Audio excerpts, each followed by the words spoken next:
The Holy Bible is one of the most important documents in human history, and putting it like that, it's probably worth knowing what's actually inside. Whether you're religious or not, you may be familiar with at least some of its stories. From Noah's Ark to the life of Jesus, these epic tales are at the heart of the world's largest faiths. But how well do you know the Bible? What happens in each individual book? Well, that's where I come in. In this video, let's explore the complete story of the Bible, one book at a time. Before we get started, a quick but important disclaimer. With this guide, I'm not here to push forward a particular religious viewpoint or agenda. Instead, my interest is mainly in the history of the Bible. As I go through the Bible's canonical books, I want to explain the contents and major themes of each story, while exploring the real-life historical events behind these writings. And I'll do so through the many artworks the Bible has inspired. Many of them are seen to be the greatest paintings in art history. Oh, and one final thing. Since the Bible is truly massive, I sadly won't be able to cover every single detail. There are some parts that I'll have to pass over. Well, except for the Passover story. That's staying in. And with that, let's embark on our biblical saga. The Old Testament. The Book of Genesis.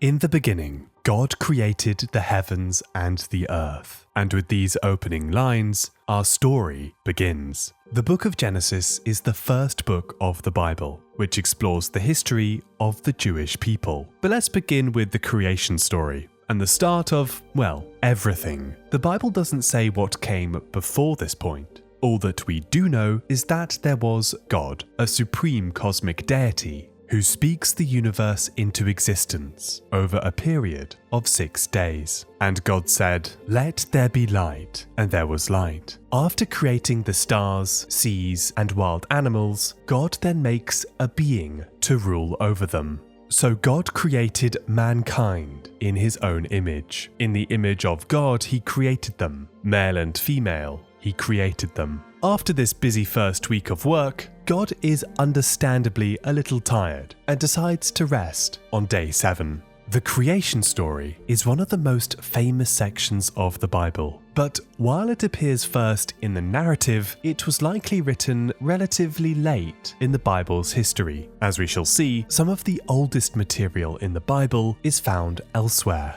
The creation story in Genesis may reflect earlier myths from the ancient Near East, such as the Enuma Elish, a Babylonian epic in which the god Marduk defeats the chaos monster Tiamat and forms the world from her body. But where those myths involve conflict and warfare, the Bible's creation story is surprisingly peaceful and pictures a world in perfect harmony. Well, for a time at least. The book then tells a second creation story. In it, God forms man from the dust of the ground and breathes life into him. God names him Adam, which is derived from the Hebrew word for ground, Adamah. Adam is to rule creation, but no animals among him are his equal. So God puts him into a deep sleep, and from his side forms a woman. Her name is Eve, which means life. The two live in a beautiful garden known as Eden, a wondrous paradise of earthly delights. Through the garden flow the rivers Tigris and Euphrates, which today can be found in modern-day Iraq.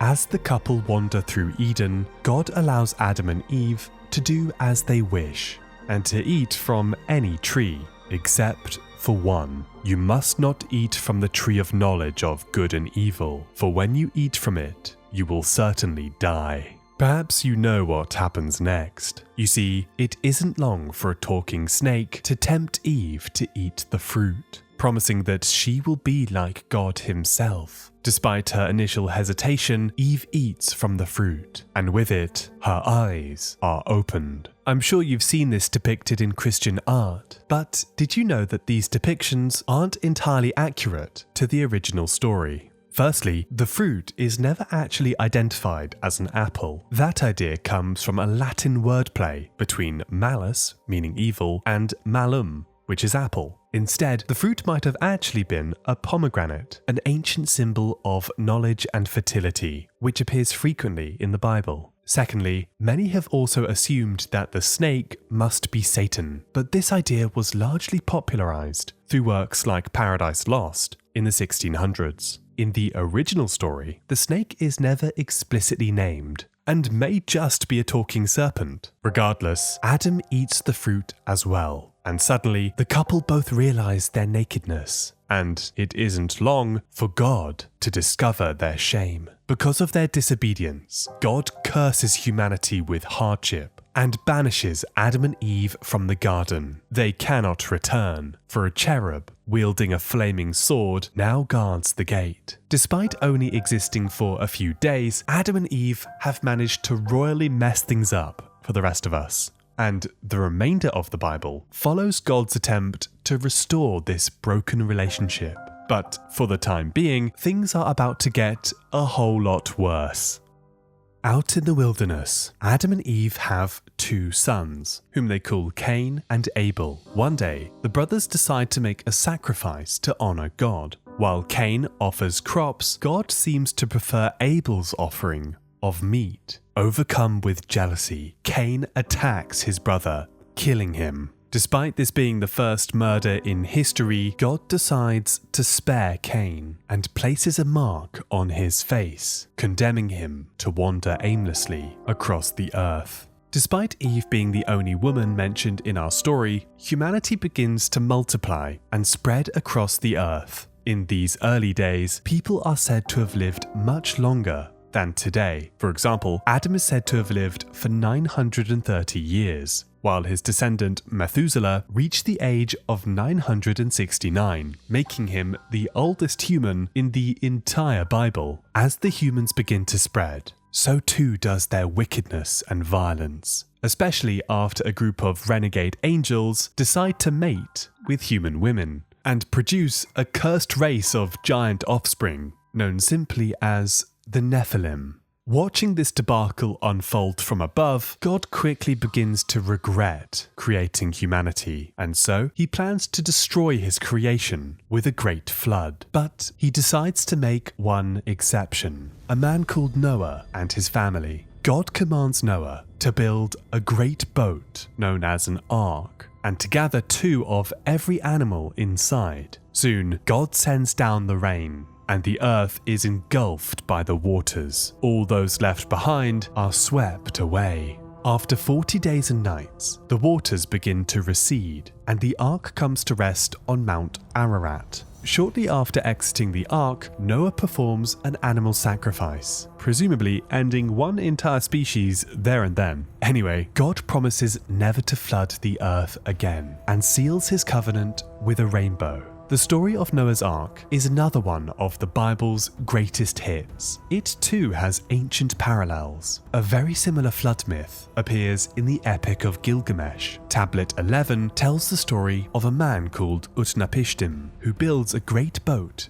to escape a divine flood. In some versions of this myth, it's because the humans were making too much noise down below. Nowadays, scholars believe that the story of Noah's Ark must have been connected to other flood myths found across the region, tales that may even preserve the mythological memory of an actual historical event. In the years after Noah, humanity begins to recover, and soon the first towns and cities begin to emerge across the earth. The greatest of these is Babel, where humans decide to work together and construct a colossal tower, one that is so large that it begins to reach the heavens themselves. Seeing their ambition and fearing what they could achieve if they worked together, God thwarts the builders by confusing their language. Soon, the project descends into chaos, and the people scatter across the earth. The story of the Tower of Babel concludes the first section of the book of Genesis, which describes the turbulent years of the primordial world. The remaining chapters take place years later and introduce us to the ancestors of the Jewish people.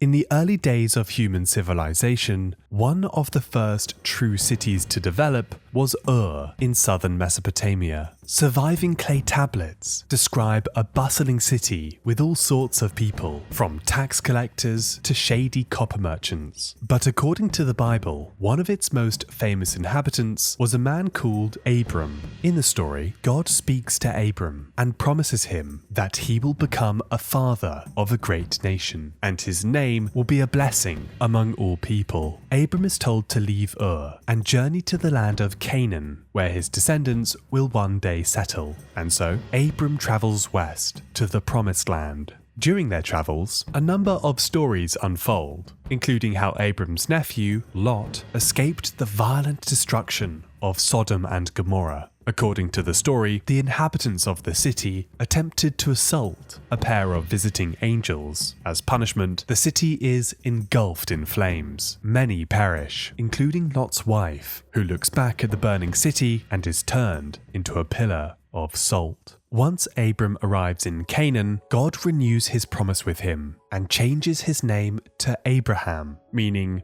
father of many nations. Shortly after, God tells Abraham that he and his descendants must be circumcised as a sign of this covenant. Speaking of offspring, God promises Abraham's wife, Sarah, a child. To this, they both burst into laughter. After all, they're in their 90s, but miraculously, Sarah becomes pregnant and gives birth to a son, Isaac, whose name means laughter. But that was all to change. You see, when the boy grows older, God decides to test Abraham. He commands him to sacrifice Isaac atop a mountain, to which Abraham unquestioningly agrees. But at the last moment, an angel stops him, and a ram is sacrificed instead. It's a rather unsettling story, but one that demonstrates Abraham's unwavering faithfulness to God. In Judaism, this event is known as the Akedah, or the binding of Isaac. Despite his traumatic childhood experience, Isaac grows up and fathers two sons, Esau and Jacob. Although Esau is physically stronger, Jacob is more cunning.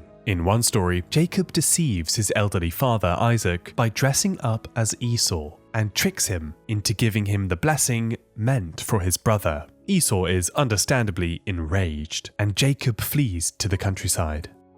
During his time on the run, Jacob dreams of a great ladder with angels traveling to and from the earth. It is during this strange dream that God tells Jacob that he will be the ancestor of his chosen people. In another story, Jacob spends a night by a river and encounters a mysterious figure who wrestles with him until dawn. As the sun rises, the unknown figure dislocates Jacob's hip. After this bizarre encounter, Jacob is given a new name, Israel, understood to mean one who wrestles with God. In the following chapters, Jacob reconciles with his brother Esau and then starts a family of his own. But of his 12 sons, Jacob's favorite is Joseph, his youngest. In an act of pure favoritism, Jacob gives Joseph a special cloak of many colors. This infuriates his brothers, who tear up the cloak and sell Joseph into slavery, which is classic sibling behavior. Joseph is taken south into the land of Egypt, and while he is there, he makes use of his special talent, the ability to interpret dreams. His gift eventually earns him a place at Pharaoh's court, where he even manages to foresee a coming famine. Unfortunately, Joseph's family are badly affected by the lack of food and travel down to Egypt seeking grain. When they arrive, Joseph recognizes them and after a few shenanigans, eventually reveals his identity to his brothers. After the brothers make up, Jacob's entire family leaves the Promised Land and settles in Egypt. And it's here where the book of Genesis draws to a close.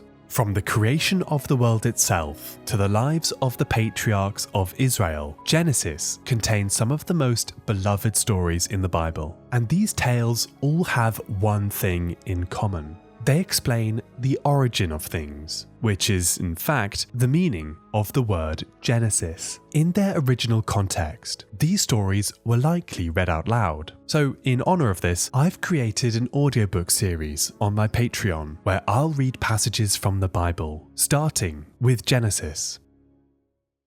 The Book of Exodus.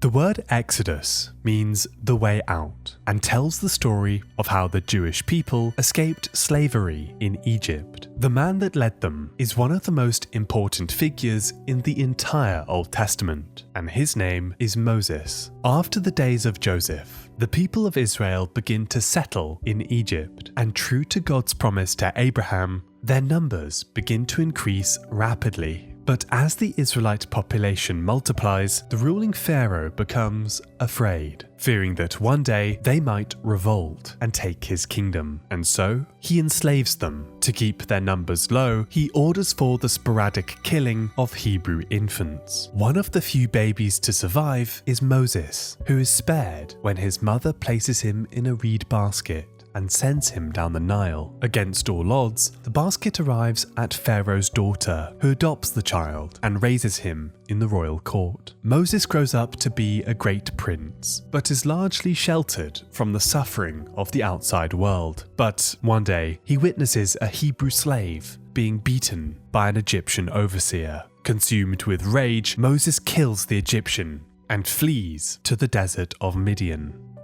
Years later, we find Moses living with a new family, working as a shepherd for his father-in-law. One day, while attending his flock by Mount Horeb, Moses notices a burning bush, but strangely, it is not consumed by the fire. Then, suddenly, a voice calls out to him. It is God, who tells Moses that he is not forgotten about the suffering of his people. God commands Moses to return to Egypt and rescue them. But Moses is unsure and questions God whether he is the right man for this task. Asking God what he should say when the people ask who sent him, God replies with this enigmatic line: "I am who I am. This is what you are to say to the Israelites. I am has sent me to you." To this day, no one can fully agree on what this phrase means. Some say that the Hebrew letters are closely related to God's personal name, Yahweh, a name often considered to be too holy to be spoken aloud.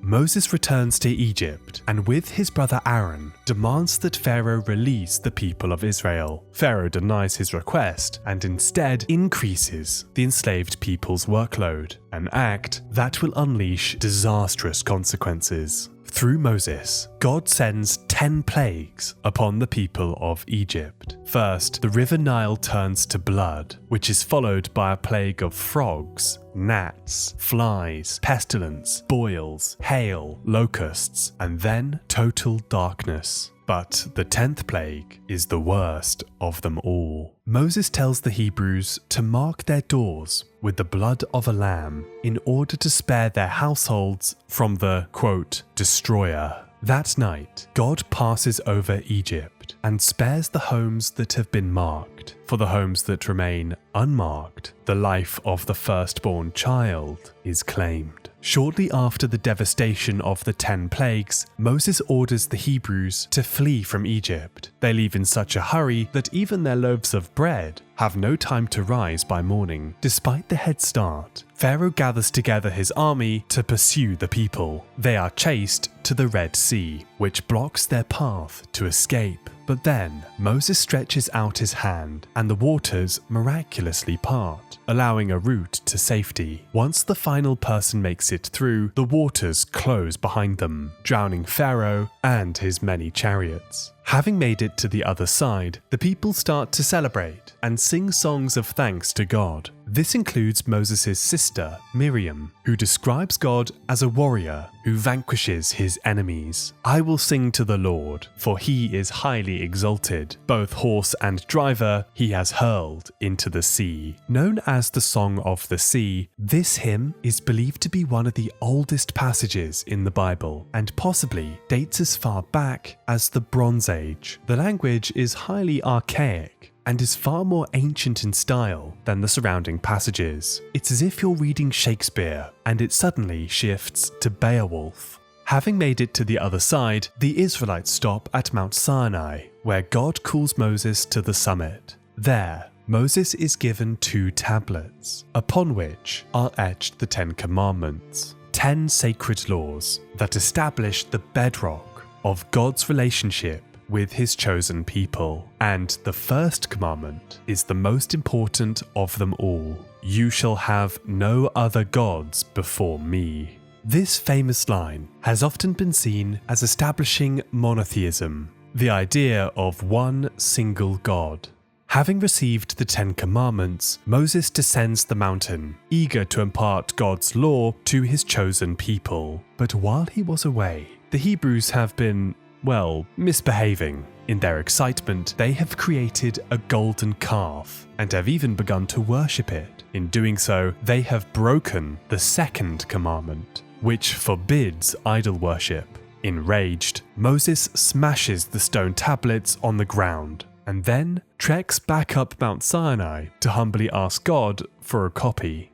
Despite this incident, Moses leads the Hebrews through the desert, and their journey to the Promised Land truly begins. Following a pillar of fire and smoke sent by God, the people build a sacred tent known as the Tabernacle, where God's presence is said to dwell among the people. Inside the tent is a golden chest, the Ark of the Covenant. Built to house the 10 Commandments, it is described with extraordinary detail. In later stories, it is even said to be a powerful weapon.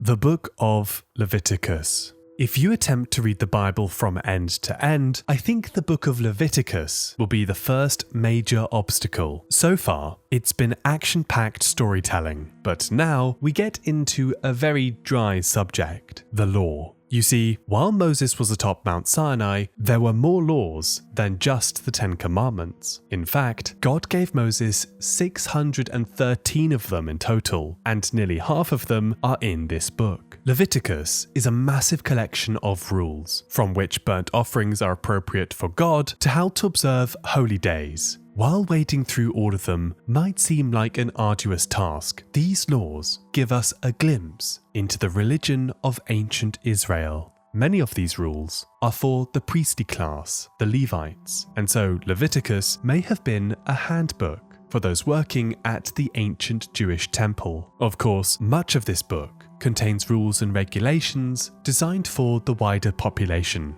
from not eating foods like pork to keeping meat and milk separate. Today, many Orthodox Jews still endeavour to live by these ancient commandments. While some view them as restrictive, others view these holy laws as a sacred duty. After all, you shall be holy, for I, the Lord your God, am holy. The Book of Numbers. Have you ever wondered why the fourth book of the Bible is called the Book of Numbers? Well, it's because it starts with a great census of all those that fled Egypt, including around 600,000 men of fighting age. The Book of Numbers follows what happened during the many years spent wandering the desert, and especially how divisions began to emerge among the Israelite tribes. After years of walking, the people soon begin to complain that they are tired, and one man called Korah leads a rebellion against Moses. In response, the earth swallows them up, and any survivors are consumed by a great fire sent from heaven. In another story, God is so frustrated with the people's faithlessness that he decrees that not a single person who left Egypt shall enter the Promised Land. As a result, the people must wander the desert for 40 years and wait for the previous generation to die out. The Book of Numbers is the "Are we there yet?" book of the Bible, and just like Shrek, it also features a talking donkey. Despite the people's many years of aimlessly wandering the desert, there is hope that one day they will arrive at the Promised Land. In fact, 12 spies are sent out to scout the lands ahead, and they soon discover that they are close to their destination. However, it is already inhabited by various hostile tribes, including the gigantic Nephilim. In order to take the land for themselves, they are going to have to defeat these people in combat. The Book of Deuteronomy. After decades of wandering the desert, a new generation of Israelites are finally ready to enter the Promised Land. But before they do so, a very old Moses addresses his people. Over a series of speeches, Moses imparts his final wisdom, including this prayer: "Hear, O Israel, the Lord our God, the Lord is one." Known as the Shema, it is a foundational prayer in Judaism. The remainder of this book contains additional commandments that God gives to his people, and that's why it's called Deuteronomy, which means second law. What follows are more rules for the Jewish people, including one that I suspect you've heard of before: an eye for an eye, a tooth for a tooth. Curiously, laws like these are not unique to the Bible. A very similar line appears in the much older Code of Hammurabi, one of the earliest legal documents in history. It seems that the Bible echoes these ancient legal rulings and portrays God like an ancient king, proclaiming his laws to his subjects. After the final commandments are given, Moses delivers a farewell sermon to his people. He warns them that their future survival depends on their obedience to God. If they remain faithful, there will be blessings, but if they abandon him, there will be disaster. And after that ominous warning, the Israelites proceed toward the promised land. But Moses is left behind, as he is part of the generation that is not permitted to enter. And so, on the plains of Moab, God's faithful servant finally dies. The Book of Joshua. Let's move on to our next collection in the Old Testament, which tell the story of the history of the ancient kingdom of Israel. The Book of Joshua tells the events of the conquest of Canaan and is perhaps one of the most violent books in all the Old Testament. Like the infamous Battle of Jericho, as the Israelites arrive at the city, they seem unable to breach its defenses. God tells the army to march around the city walls, carrying the Ark of the Covenant. They do this 7 times, while 7 priests blow horns. When the final horn sounds, the city walls collapse, and the army rushes inside. They devoted the city to the Lord and destroyed with every sword every living thing in it, men and women, young and old, cattle, sheep, and donkeys. One by one, the Canaanite cities fall. From a modern perspective, these passages can be quite difficult to read, especially as they describe the destruction of entire populations of people. The Book of Judges. Once the Israelites settle in the Promised Land, they spread out into 12 tribes, each one named after the 12 children of Jacob. But while they are back in the land of their ancestors once more, the trouble is far from over. The Book of Judges describes a chaotic and brutal period in Israel's biblical history, where rival kingdoms threaten the survival of God's chosen people. In times of crisis, the tribes would band together and appoint a judge, a chieftain who would lead the Israelites against their enemies. One famous judge is Gideon, who leads an army of 300 warriors against a far larger Midianite army, making him the Jewish equivalent of the Spartan king Leonidas. But perhaps the most well-known character is Samson, a man of immense strength. From wrestling a lion with his bare hands to defeating a Philistine army with only a donkey's jawbone, Samson seemed invincible, and yet he had a single weakness: his hair, the very source of his strength. In one story, Samson is tricked by a Philistine woman called Delilah, who cuts his hair, allowing for him to be captured. He is then blinded and enslaved in the Philistine temple. As his hair grows back, Samson performs one final act of defiance. He pushes the temple pillars, bringing the building down upon his enemies and himself. The Book of Judges contains some of the most brutal stories in the Bible, like the tale of Jephthah, who, after a victory against the Ammonites, vows to sacrifice the very first thing he sees when he gets home, and that's when his own daughter runs to greet him. The Book of Ruth.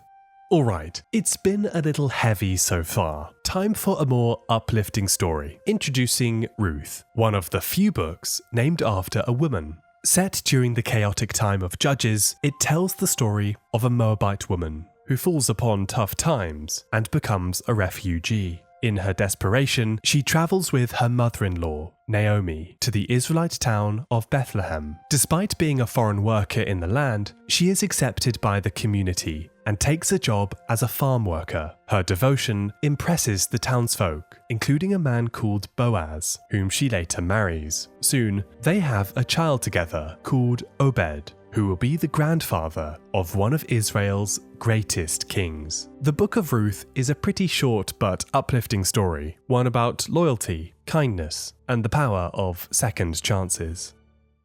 The First Book of Samuel. In the Louvre Museum in Paris, you will find a large black tablet known as the Mesha Stele. Inscribed on the stone is a report that the Moabite god Chemosh is angry with his people, who have been subjugated by the kingdom of Israel. It is the earliest known mention of Israel from an external source, and seems to confirm events as described in the following books. The 2 books of Samuel chart the rise of the kingdom of Israel, and at its center lies the story of one of its greatest rulers, David. Amid the chaos and warfare during the time of the Judges, the people cry out for a king to unite the 12 tribes, and that's where we meet the prophet Samuel, who is tasked by God with finding Israel's next king. Samuel chooses a man called Saul, a charismatic leader and powerful warrior who soon manages to repel Israel's enemies. But God's favor in him is short-lived. In one story, Saul spares the king of the Amalekites, despite God's command to destroy them completely. God disapproves of Saul's final act of mercy, and so sends an evil spirit to afflict him. God then returns to the prophet Samuel and instructs him to find another king in secret. That's when he comes across a boy called David, whom he anoints with oil. In ancient Hebrew culture, the title of Anointed One holds special significance, especially as it comes from the word Messiah. In the following chapters, David becomes a member of King Saul's royal court, serving as the harp player to the monarch. But he also proves himself to be a capable warrior and slays the giant Goliath using only a slingshot. After this, Saul becomes increasingly jealous of David. Eventually, Saul grows impatient and tries to murder David outright, forcing him to go on the run. As David goes into hiding, Saul is once again tormented by an evil spirit from God, and his mind begins to unravel, a condition that only worsens when the Philistine armies return. In his desperation, Saul travels to the mysterious witch of Endor and asks her to summon the spirit of Samuel. When the ghost of Samuel appears, it does not offer guidance. Instead, it foretells Saul's imminent defeat. When the time for battle comes, Saul is wounded in battle, but decides to fall on his own sword to avoid capture. And with the king's death, the throne is open for a new ruler. The Second Book of Samuel. This story explores the reign of King David, often seen as Israel's greatest ruler. But interestingly, when you look at the details of his rule, the Bible doesn't paint him as a hero. Actually, far from it. Upon ascending to the throne, David establishes Jerusalem as his nation's capital. To consecrate his kingdom, he brings the Ark of the Covenant to the city, and as a sign of his approval, God makes a covenant with David that his dynasty will endure forever. But as with his predecessor Saul, David's good favor is short-lived. You see, the king has an affair with a married woman called Bathsheba, whom he sees bathing on a rooftop, and to make matters worse, she soon becomes pregnant. David tries to cover his tracks and attempts to persuade her husband, Uriah, to sleep with his wife. When this fails, David quietly arranges him to be sent to the front lines, where he is killed in battle. This outrageous act angers God, who sends the prophet Nathan to announce his judgment. The prophet tells David a parable where he compares him to a rich man stealing a poor man's only lamb. Nathan declares that violence will plague David's house. Soon after, Bathsheba bears a child, but he dies in infancy. Many years passed, and after a failed uprising by David's son, Absalom, stability eventually returns to David's kingdom. Despite their earlier troubles, David marries Bathsheba, and they soon have a son, whom they name Solomon. David arranges him to be his successor. The figure of King David is a contradiction. A reminder that even the greatest figures in the Bible are not without their faults. The first book of Kings. David's son, King Solomon, was granted the gift of wisdom by God, and in this book, he puts it to good use. In one story, he resolves a conflict between two women. Both claimed to be the mother of the same child, but neither was willing to give it up. Solomon offers a simple solution. Why not divide the child in half? That way, both mothers would get equal shares. Horrified at this thought, the first woman immediately renounces her claim, saying she would rather give up the child than to see it come to harm. In doing so, she proves herself to be the true mother. Later on, Solomon orders the construction of a grand temple in Jerusalem, which is to house the Ark of the Covenant. News of this grand monument travels far and wide, and even attracts the queen from the land of Sheba to witness its splendor. While Solomon brought fame and fortune to the nation, he too had his vices. Over the course of his rule, he amassed a total of 700 wives and 300 concubines. But that's not the problem here.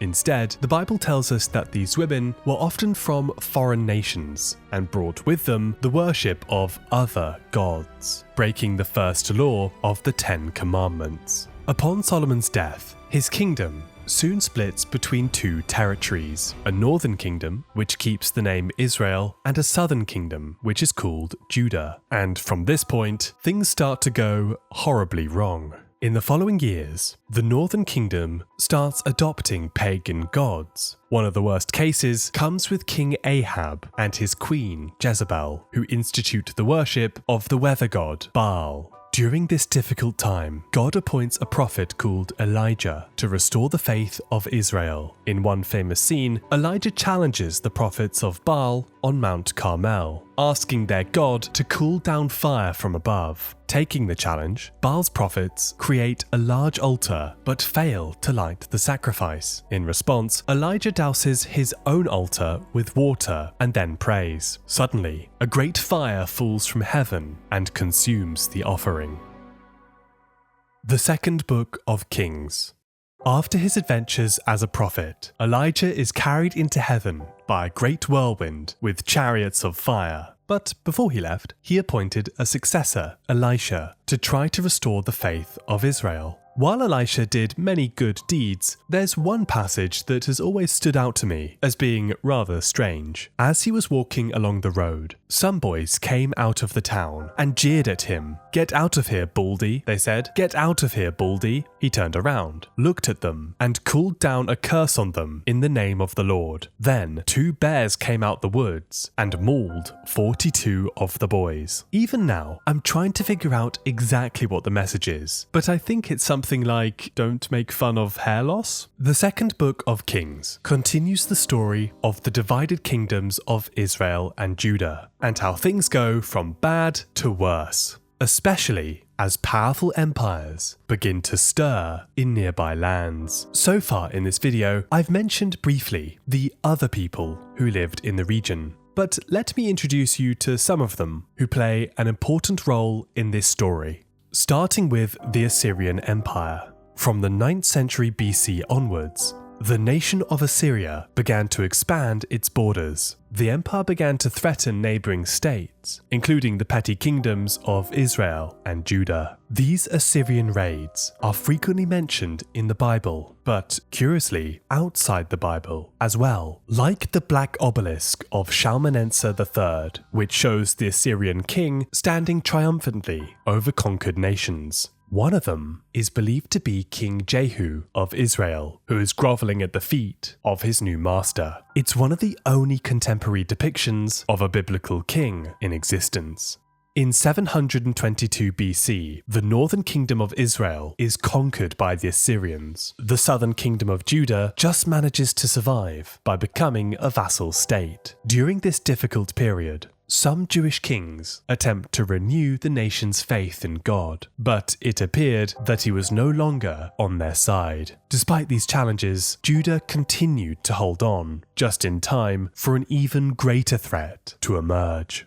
To the south of the Assyrian capital, Nineveh, lay the ancient city of Babylon. Located between the Tigris and Euphrates rivers, it had long been a great city of culture and innovation. But under King Nabopolassar, it soon emerged as a fearsome military power, taking advantage of instability to the north. The Babylonian armies and their allies overthrew the Assyrians and ascended as the great power in the region. Under his successor, King Nebuchadnezzar II, the Babylonians began to march to Jerusalem. In 587 BC, the holy city was completely destroyed, and the sacred temple was burned to the ground. As was customary for conquered lands, the people were enslaved and taken to Babylon as exiles, and so begins one of the darkest periods in the Bible's history.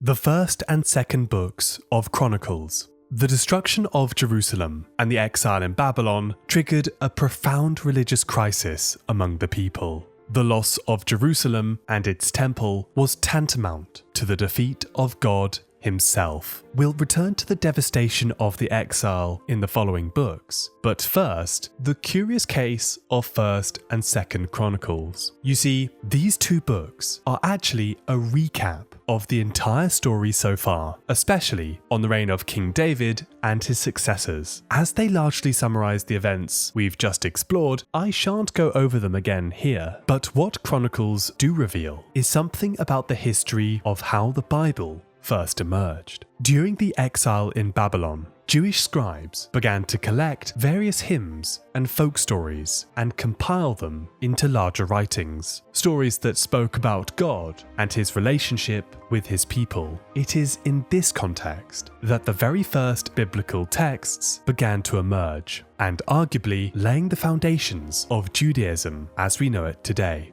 Although the people were no longer tied to their land, these ancient stories brought the people together, helping the nation of Judah, or Jews, make sense of their history. Although the Book of Chronicles retells much of the story we've seen so far, it does feature a new detail. In 539 BC, decades after the exile began, the Babylonians were themselves conquered by the Persian king Cyrus the Great. In a surprising act of tolerance, Cyrus decreed that the Jewish people could return to their homeland and rebuild Jerusalem and their sacred temple. After years in exile, the Jewish people began to return home. The wait was finally over.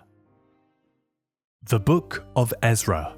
Although the return from captivity was an exciting time, it was also filled with uncertainty. On many people's minds was how to rebuild their broken lives and how to avoid the same mistakes as the past. And that's where the story of Ezra comes in, a Jewish scribe working at the Persian court who was sent to help instruct the people. But there was a problem. After many years of exile, the Jewish people were no longer living according to their ancient laws, and so Ezra sought to renew their faith. During this time, a second temple is built, one that was far greater than the first. This change in fortune was made possible by the generosity of the Persian kings. In fact, many biblical texts portray King Cyrus as working on behalf of God. Curiously, similar ideas appear in ancient artifacts from the time, like the so-called Cyrus cylinder, a small clay tablet written in the Akkadian language. It describes how Cyrus was chosen by the god Marduk to restore temples across the land and allow displaced peoples to return home. Although it doesn't mention the Jews specifically, it seems to align neatly with the biblical account. The Book of Nehemiah. Like the Book of Ezra, Nehemiah focuses on the rebuilding after the exile, specifically the crumbling city walls of Jerusalem. Working as the cupbearer to King Artaxerxes, Nehemiah is sent to oversee the reconstruction of the city, and despite opposition from various groups, the walls are eventually rebuilt. Nehemiah then works to restore order among the Jewish people. It's a very brief story, but one that marks a turning point after the turmoil of the exile, as the Jewish community begins to re-establish itself in the holy city of Jerusalem. The Book of Esther. The final book in the histories. is the book of Esther, and this one is rather fun. It takes place in Persia during the reign of the semi-fictional king Ahasuerus, who is searching for a new wife. So he does what rulers tend to do and hosts a beauty pageant across his empire. The winner is a young Jewish woman named Esther, who is chosen to become the queen of Persia. Now living at the royal court, Esther's cousin Mordecai discovers a secret plot by one of the king's officials, Haman, who is planning to destroy the Jewish people. Mordecai warns Esther of this treachery, and Esther passes the information on to her husband. Eventually, King Ahasuerus executes Haman, along with his 10 sons and the many supporters of this dastardly plan. The Book of Esther celebrates the origin of the festival of Purim, which commemorates survival and resilience. Another unusual feature of this book is that it's the only one where God's name is never directly mentioned. Perhaps this is intentional, hinting that God is working behind the scenes. The Book of Job. The next series of books step away from the history of Israel to explore life's big questions, like the Book of Job, which tackles one of the biggest problems of them all. Why do bad things happen to good people? Well, it's complicated. Meet Job. He is one of the Bible's most righteous people and is even described as, quote, blameless and upright. He prays on time, follows all the commandments, and even performs sacrifices on behalf of his family. What's more, he's fabulously wealthy and is respected by everyone. Job pretty much has it all, but his good fortunes are about to change. Up in heaven, God proudly presents Job as the perfect example of a human being. But that's when a mysterious figure known as the Satan enters the scene. The Satan is skeptical and suggests that Job is only loyal to God because he lives a blessed life. If God were to take away everything, then Job would reveal his true colors and curse God to his face. God pauses for a moment and then agrees to a little wager. He allows Satan to destroy Job's life and everything he owns. First his wealth, then his children, and finally his health. Job is left destitute and sits in an ash heap outside the village, itching his painful boils with shards of pottery. Yet, even despite this, he refuses to curse God. At that moment, 3 friends come to visit Job. Initially, they try to comfort him, but soon they begin to grow suspicious. You see, they have studied all the sacred texts and know that God always acts fairly. So they start to suspect that Job must have done something wrong to deserve this suffering. Job protests his innocence. He has done nothing wrong to deserve this fate, which, incidentally, is true. We already know that Job is totally innocent. The friends, however, don't buy it, and soon begin to invent reasons why he is being punished by God. Job grows frustrated and begins to argue that God has treated him unfairly. Suddenly, a great whirlwind appears, and an angry voice speaks from within. It is God, and he has a message for Job. God shows Job the vastness and complexity of the universe, from the inner workings of the cosmos to the many animals that inhabit it. By comparison, Job is nothing. God proves this through 2 enormous creatures, the Behemoth and Leviathan, showcasing their immense size and strength and Job's weakness in comparison. God returns Job to earth, and Job quickly apologizes to God, acknowledging the errors in his ways. Then God does something rather curious. He restores Job's fortune. All his livestock is returned and doubled, and he is even given an entirely new family. And with that, the story ends. If you find yourself scratching your head at this story, you're not alone. The book does not give a simple answer as to why bad things happen to good people. The closest we get is, hey look, a Leviathan. But maybe the lack of answers is the point. Perhaps the ways of God are simply beyond human understanding. The Book of Job has a reputation for being one of the Bible's most unfair stories. After all, Job is little more than a guinea pig in a cruel cosmic experiment. It's one of the most interesting books of the Bible, and if you want to learn more, do check out my deep dive on this very book. The Book of Psalms. I heard there was a secret chord that David played and it pleased the Lord. The Book of Psalms is a collection of 150 ancient hymns. Although they were traditionally viewed as being written by King David, many of them are likely much older. Almost all these songs describe God and his various attributes, from praising his creation to celebrating his mercy. The original melodies of these psalms have mostly been lost, but they may have been performed by an individual singer accompanied by a lyre. All that remains now are these immortal lyrics. The Lord is my shepherd, I lack nothing. He makes me lie down in green pastures. He leads me beside quiet waters. He refreshes my soul. He guides me along the right paths, for his name's sake. Even though I walk through the darkest valley, I will fear no evil, for you are with me. Your rod and your staff, they comfort me. The Book of Proverbs.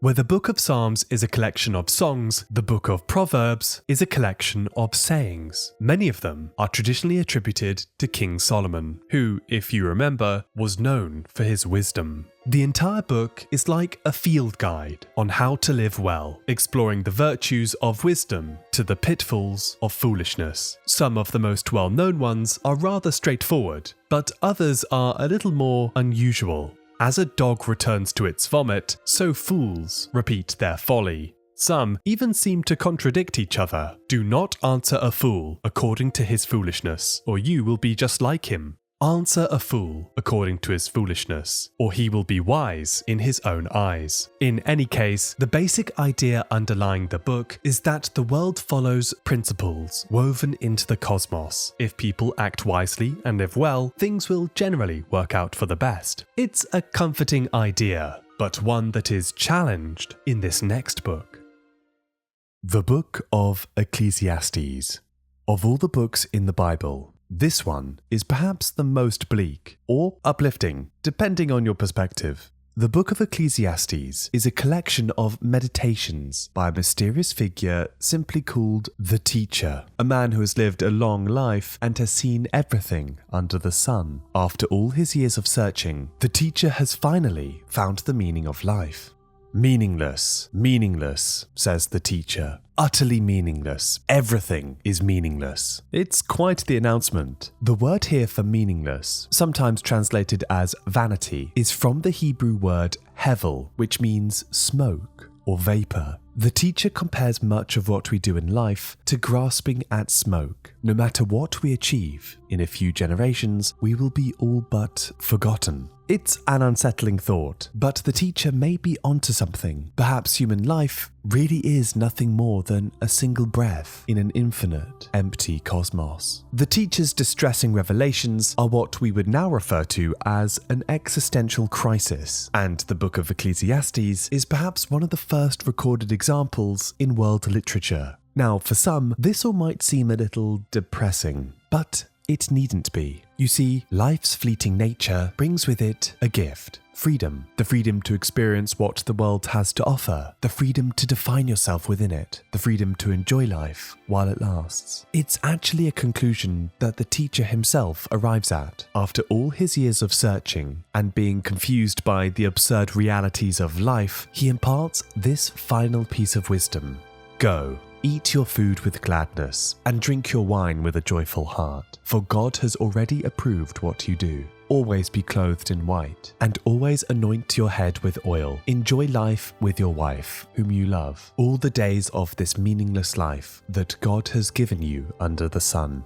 According to the Teacher, people should follow a single commandment. We must eat, drink, and be merry, for existence is but a brief interval of consciousness in a vast and unknowing universe.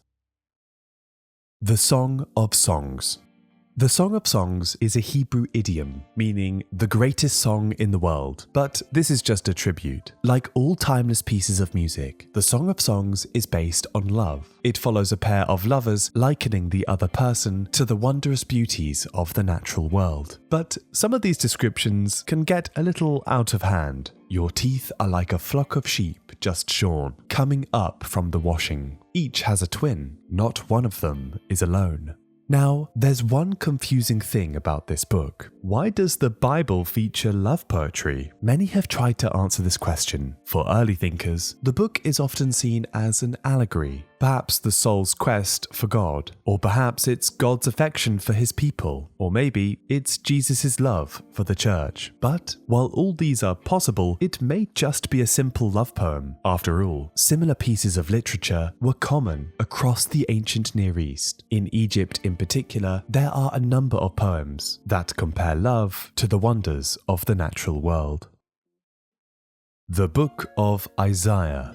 We now arrive at the final section of the Old Testament. The prophets, individuals that were chosen by God to reveal his message to the people. So, let's begin with Isaiah, the first of the major prophets. The book of Isaiah is a massive collection of oracles, with 66 chapters in total. They contain warnings during key moments in Israel's history, from the fall of the northern kingdom all the way to the exile in Babylon. Now, perhaps you've already noticed the problem. These events were more than 130 years apart. So how could they all have been written by one individual? Well, for a long time now, scholars have questioned whether this book really does have one single author. The first part of this book are likely the original prophet's oracles from a man who lived at the time of the Assyrian invasion. In these first chapters, God tells Isaiah to warn the people, those who have turned away from him.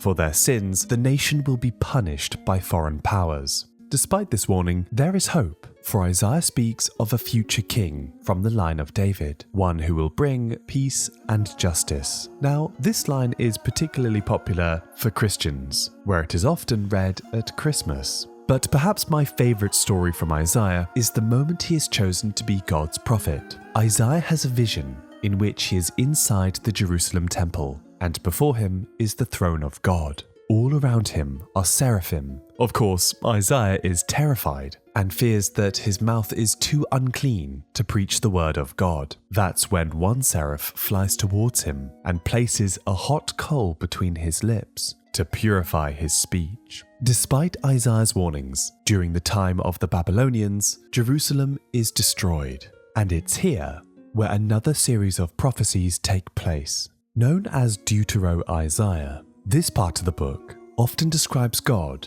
as the universal king, the one true ruler of creation who plans to restore his chosen people, and is even able to work through foreign kings like Cyrus the Great. This section also features a number of servant songs, poems that describe a figure who suffers on behalf of others, yet remains fully faithful to God. The final part of this book seems to take place years after the return to Jerusalem. Known as Trito-Isaiah, it is a series of hymns and prayers which give thanks to God who has restored his people. Although this book might have been written by different figures, a broader theme runs throughout: that God is in control of the arc of history. The Book of Jeremiah.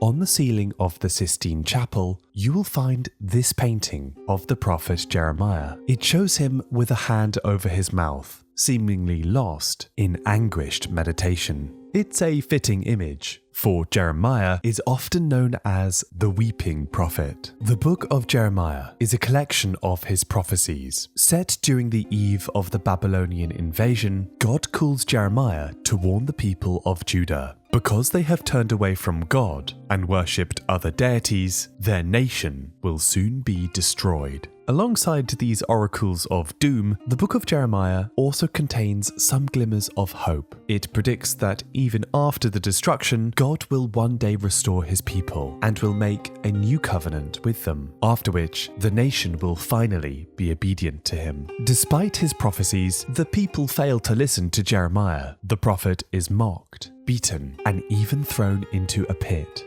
Shortly afterwards, the Babylonian armies arrive. The Book of Lamentations. Often said to be written by Jeremiah, the Book of Lamentations is set in the ashes of the ruined Jerusalem. How deserted lies the city, once so full of people. How like a widow is she who was once great among the nations. In carefully constructed poetry, these lamentations describe Jerusalem as a grieving widow, mourning the loss of her people. It's a rather gloomy book, but city laments like these were actually a rather common genre across the ancient world, like this one from ancient Sumer, written more than 1,000 years before this biblical text. Enlil blew an evil storm, and silence fell upon the city. Across ancient Near Eastern culture, if a god's city was destroyed, it was believed that either the god had abandoned it or had even perished with it altogether. The Book of Ezekiel. I've been looking forward to this one. You see, Ezekiel is perhaps the strangest book in the Old Testament. Set during the Jewish exile in Babylon, the Book of Ezekiel famously features a vision of God's throne. This time, it is surrounded by a group of mysterious beings, known only as the living creatures. Each of them has 4 wings and 4 faces, one of a human, an ox, a lion, and finally an eagle. Beside these bizarre creatures is a strange being known only as an ophanim. It has the appearance of a wheel within a wheel, but with eyes all along the outer rims. Above these angelic figures floats a giant throne. Seated upon it is a glowing figure in the likeness of a man. This is one of the most bizarre passages in the entire Bible and is the focus of one of my most popular videos. To this day, people aren't exactly sure what these figures are or what they're supposed to represent. Some scholars compare these beings to early depictions of Yahweh, who on ancient coinage is sometimes shown seated upon a giant chariot, featuring large cosmic wheels. Others believe that this vision is entirely symbolic and represents the omniscience and omnipotence of God.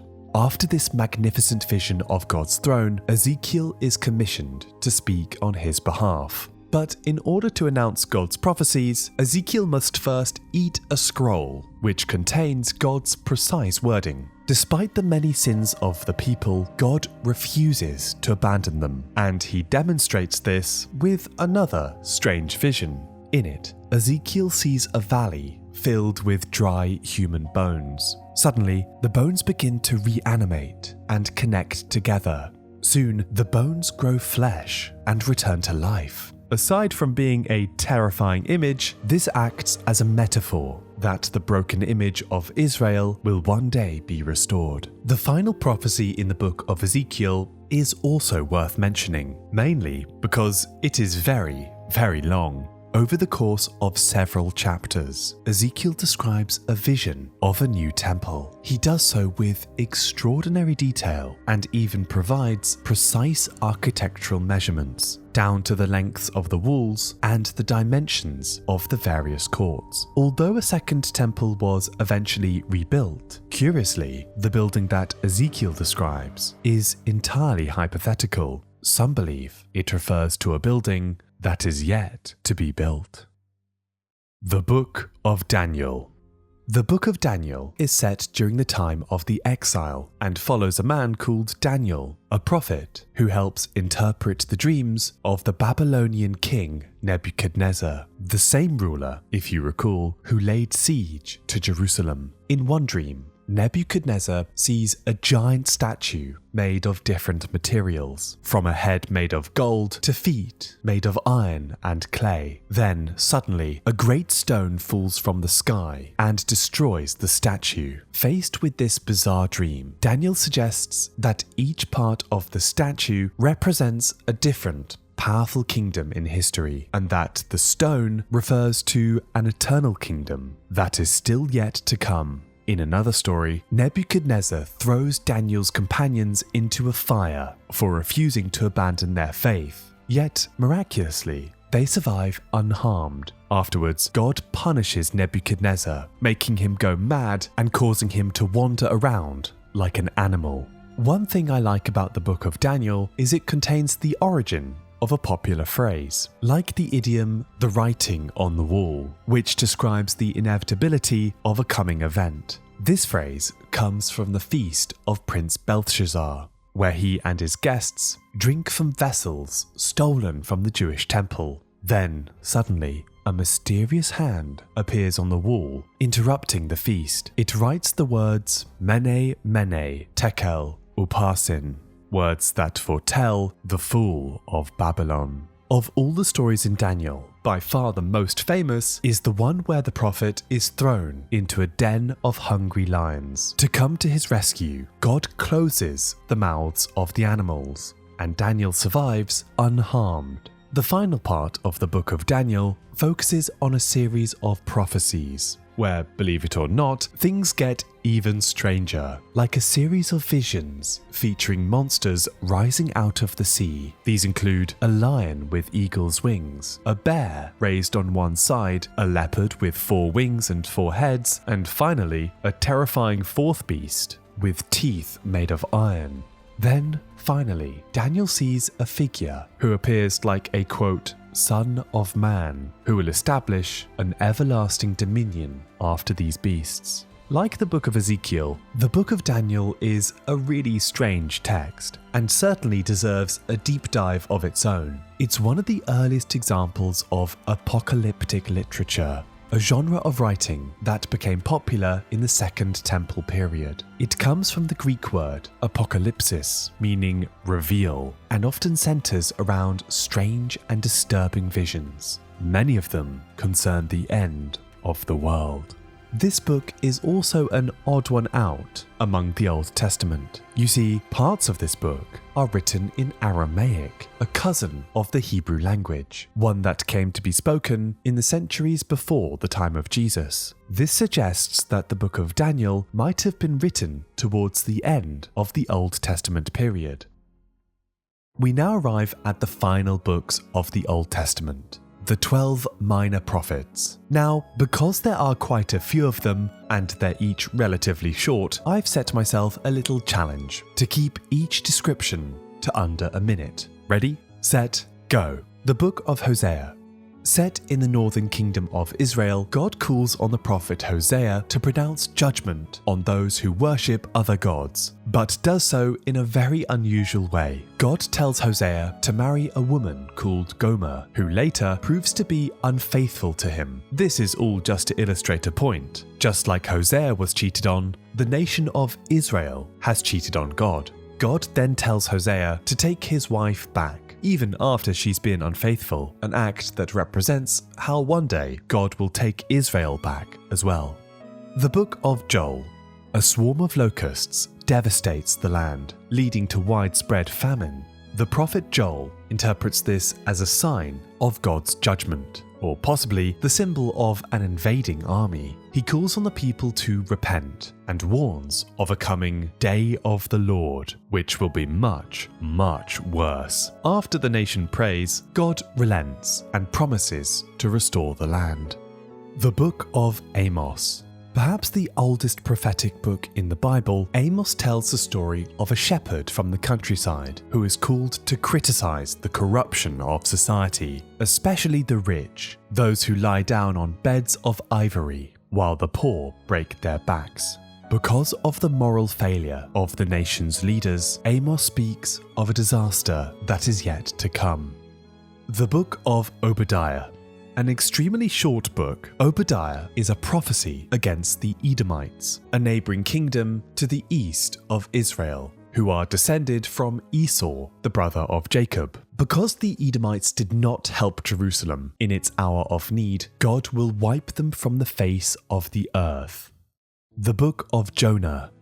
God calls Jonah to be a prophet and speak out against the city of Nineveh, the capital of the Assyrian Empire. But instead, Jonah runs away and sails in the opposite direction. While he is on the boat, a great storm rages. Jonah is thrown overboard and is swallowed by a giant fish. In the belly of the beast, Jonah prays for forgiveness, and after 3 days is vomited back onto dry land. Jonah eventually goes to Nineveh and delivers a very short warning that the city may or may not be destroyed. Surprisingly, the people immediately repent, and God spares the city entirely. Then the book takes an amusing turn. Jonah becomes angry that his message actually worked. Ironically, he wanted their destruction, but God has spared them. God then raises a plant to shelter Jonah from the heat of the day. and then God kills it, much to Jonah's distress. But he does this to prove a point. If Jonah can care about a little plant, then God can care about an entire city of people and their livestock.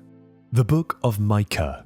As great empires threatened the people of Israel, the leaders of the nation were more interested in their luxury than actually dealing with the problems facing their society. The prophet Micah warns against this moral rot, declaring that judgment will one day come because of their corruption, even if it means the destruction of Jerusalem. Despite these warnings, there is hope for change, for according to Micah, a ruler will arise from Bethlehem who will lead the people into a better future, and they will live by a single command: do justice, love kindness, and walk humbly with God. In this new world, weapons will be turned into farming tools, and humanity will live as one. The book of Nahum. This book is a prophecy against Assyria, the powerful state that oppressed Israel. Because Assyria has been violent and oppressive, the prophet Nahum announces that God is going to destroy their capital, Nineveh. What follows is a graphic description of the city's destruction. Nahum even gloats over the suffering the people of Nineveh endure and describes how bodies will pile up in the streets of the city. Because of its violent and often upsetting language, the Book of Nahum is often criticized as being one of the Old Testament's cruelest books. The Book of Habakkuk. As we've seen so far, the ancient kingdom of Israel was threatened by foreign powers on many, many occasions. And so, the prophet Habakkuk asks a simple question: why doesn't God just intervene? God responds to the prophet that he has a plan, and is actually using the enemy's armies to carry out his judgment on the kingdom of Judah, who have turned away from him. Upon hearing this, Habakkuk is disturbed.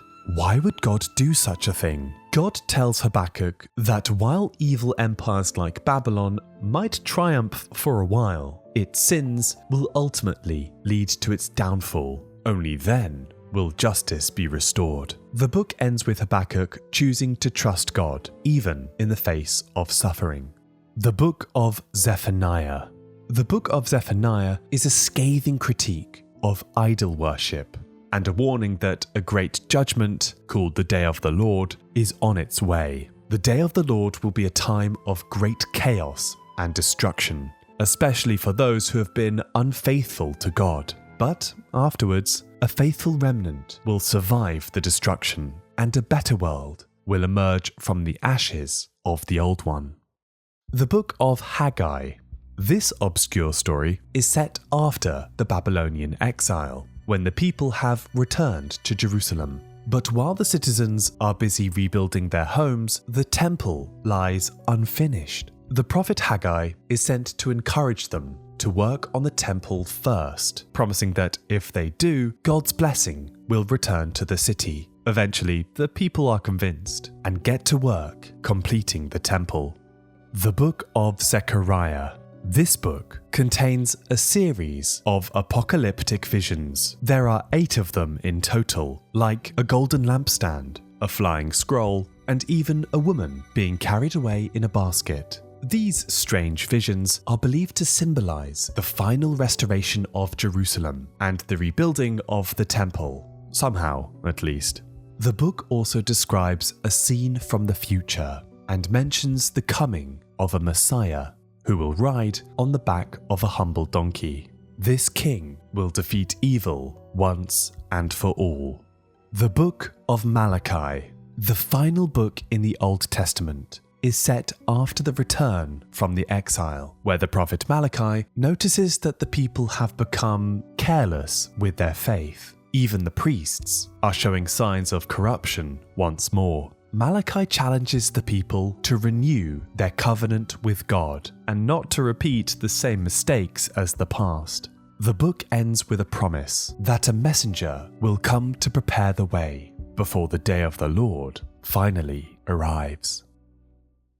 And there we have it, the entirety of the Old Testament books, from Genesis to Malachi, it tells the stories of the Jewish people and their covenants with God. But as with all relationships, things are never quite perfect. If I'm to summarize this vast collection into a single sentence, it's this: forsake around and find out. You see, a central theme throughout the Old Testament is what happens when you disobey God and his sacred laws. In particular, the first commandment. Again and again, the people learn this lesson, often the hard way. What I find especially fascinating about the Old Testament is that it's full of brilliant but flawed characters, and the stories about them are unafraid to show their vulnerabilities and how they struggled with their faith.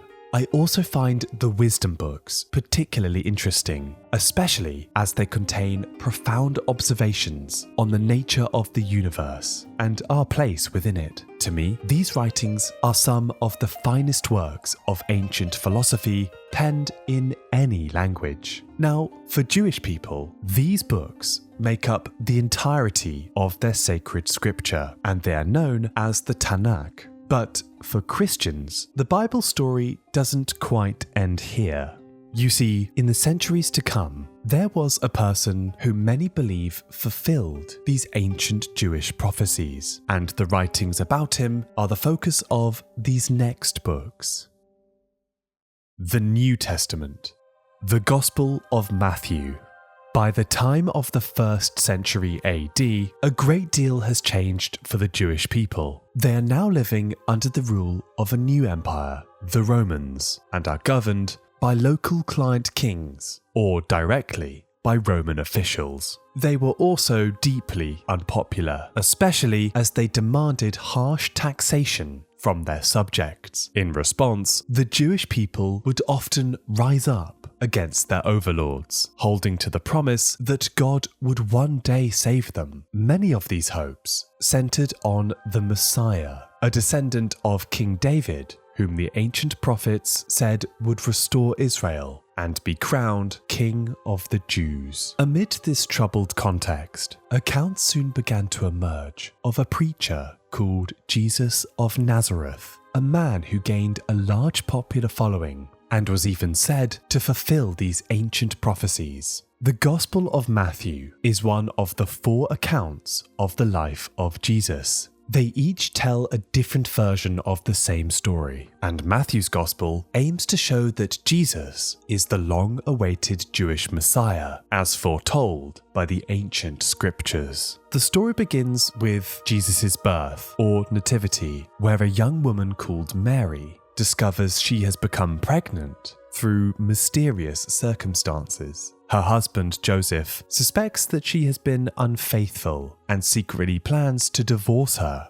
But in a dream, Joseph is visited by an angel who tells him that the child has been born of the Holy Spirit. What's more, the boy is to be called Yeshua, or Jesus, a name which translates to God saves. The child is brought to term in the ancient city of Bethlehem, and the family are soon visited by Magi, bearing gifts fit for a king. But the peace is soon disturbed, for King Herod hears about this child, the so-called King of the Jews. Fearing that the boy would one day usurp his throne, Herod orders a massacre of infant boys in the city. Fearing their lives, the family flees to Egypt for safety. Many years passed, and we are soon introduced to a man called John the Baptist, who lived in the wilderness by the River Jordan. Despite his shaggy appearance, people travelled far and wide to be baptized by John. One of them is Jesus, now fully grown, who also asks to be baptized.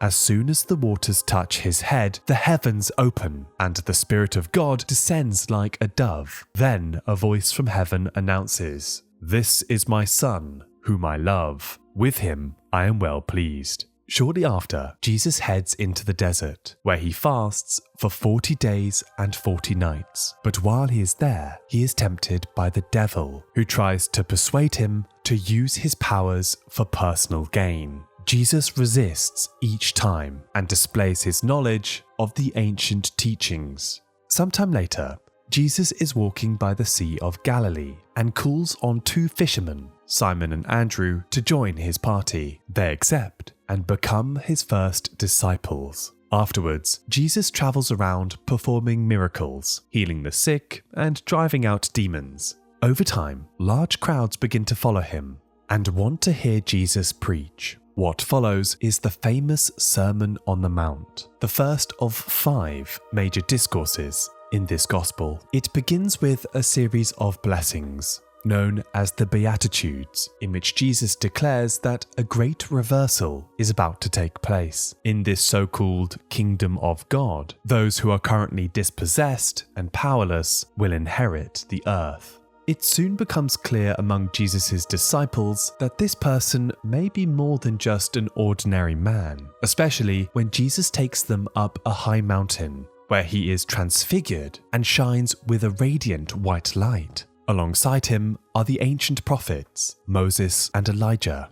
After traveling through the Judean countryside some more, Jesus and his disciples finally arrive at Jerusalem. Entering the city on the back of a donkey, the people greet him by throwing down their cloaks and laying branches before his path. But not everyone was so fond of Jesus, especially the religious authorities like the Pharisees and Sadducees. This comes to a head when Jesus violently cleanses the Jerusalem temple and drives out the moneylenders and merchants operating in God's sacred house. Then, Jesus launches a tirade against the religious authorities, including his famous 7 woes, where he denounces their hypocrisy and spiritual blindness. Later, while seated on the Mount of Olives outside the city, Jesus' disciples ask him what signs will mark the end of the age. Jesus reveals a troubling vision. It will be a time of great tribulation.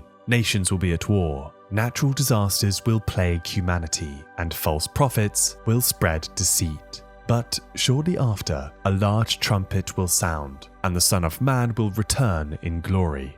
But when this will happen remains uncertain.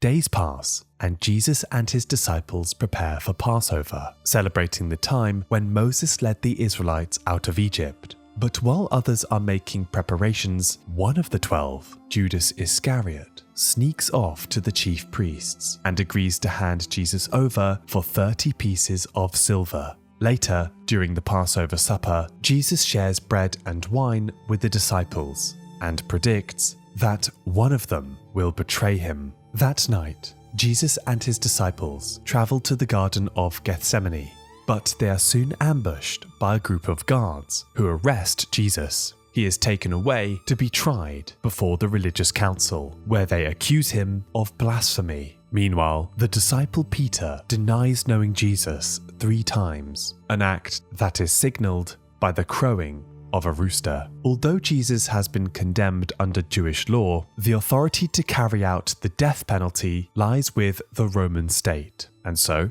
Jesus is taken to the Roman governor, Pontius Pilate. Despite believing Jesus to be innocent, Pilate washes his hands of the responsibility and allows him to die the death that the crowd is chanting for, crucifixion. Jesus is then taken away, whipped, and mocked by the soldiers, who place a crown of thorns on his head. Jesus is forced to carry his cross to a place called Golgotha, meaning the place of the skull, where he is crucified alongside 2 rebels. After several hours of agonizing pain, a sudden darkness falls over the land. Then Jesus cries out in his native language, Aramaic, Eli, Eli, lama sabachthani, which means, my God, why have you forsaken me?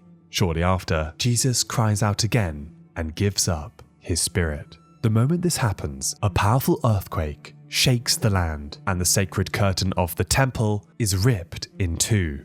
Then, those who witness these events are filled with fear, recognizing Jesus as the Son of God.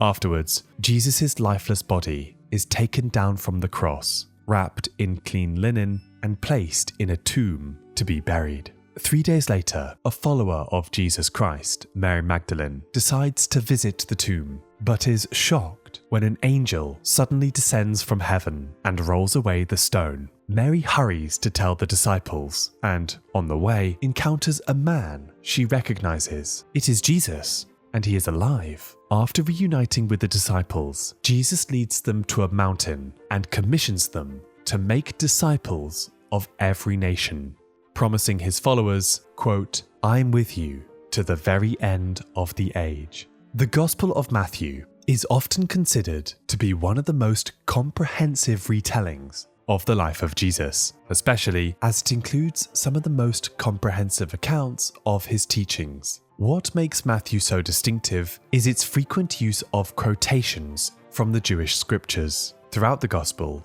the author shows how the events in Jesus' life were foretold by the prophets in the ancient days of Israel. At the same time, the Gospel strongly criticizes the religious leaders of the day, those who doubted that Jesus was the Messiah. These details suggest that the Gospel of Matthew likely emerged when the early Christian community was beginning to separate from Judaism. The Gospel of Matthew was likely written around 80 to 90 AD, so about a generation or two after Jesus' life. Curiously, this Gospel draws much of its material from another text, one that's believed to be the earliest account of the life of Jesus, and it's here we turn to next. The Gospel of Mark.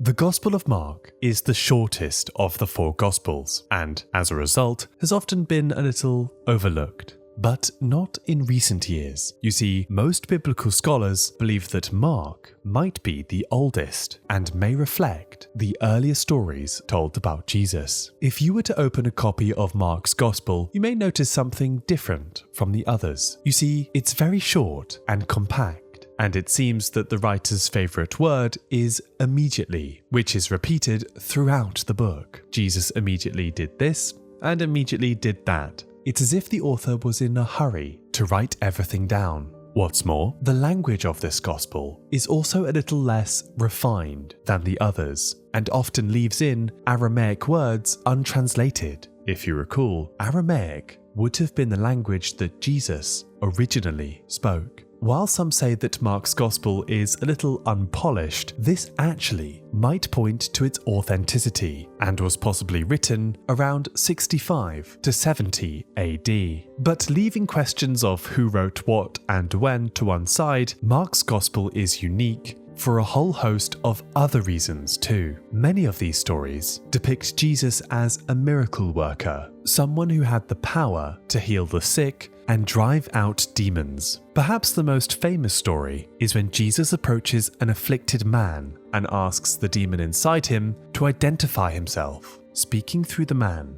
the demon responds, "Legion, for we are many." Jesus casts the legion of demons into a herd of pigs, who rush off into a nearby lake. Interestingly, whenever Jesus performs acts like these, he is often very secretive about it. Throughout Mark's Gospel, he constantly tells his disciples not to tell anyone about what they have seen, as if cautious about revealing his true identity. Much of Mark's Gospel contains the same story beats we've seen already, but there are a couple of unique additions if you know where to look. Like the story of the naked fugitive, a very brief but very strange inclusion in the Bible. During Jesus' arrest in the Garden of Gethsemane, an onlooker wearing nothing but a loosely fitting cloth enters the scene. When the angry guards try to seize him, the cloth slips and the man flees into the night totally naked. This passage has no relevance to the story at hand, so many wonder why it was even included.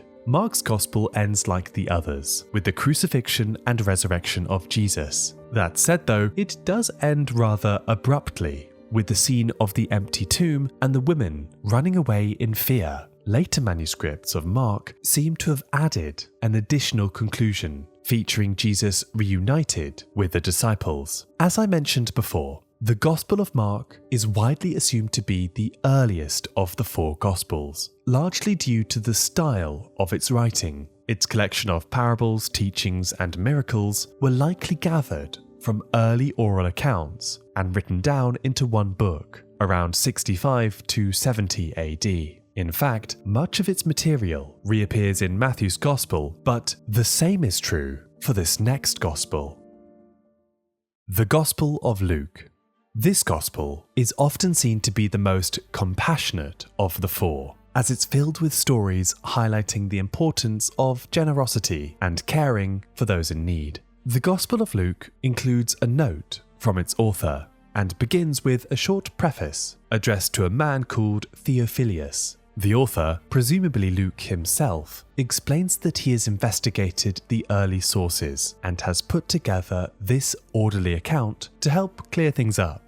And this is the result. The Gospel of Luke starts with the angel Gabriel visiting Mary to announce her surprise pregnancy. And so, Mary and her husband Joseph travel to Bethlehem, where she gives birth to Jesus. This version of the Nativity story also features a group of shepherds witnessing a cosmic angelic encounter. Be not afraid. I bring good news that will cause great joy for all people.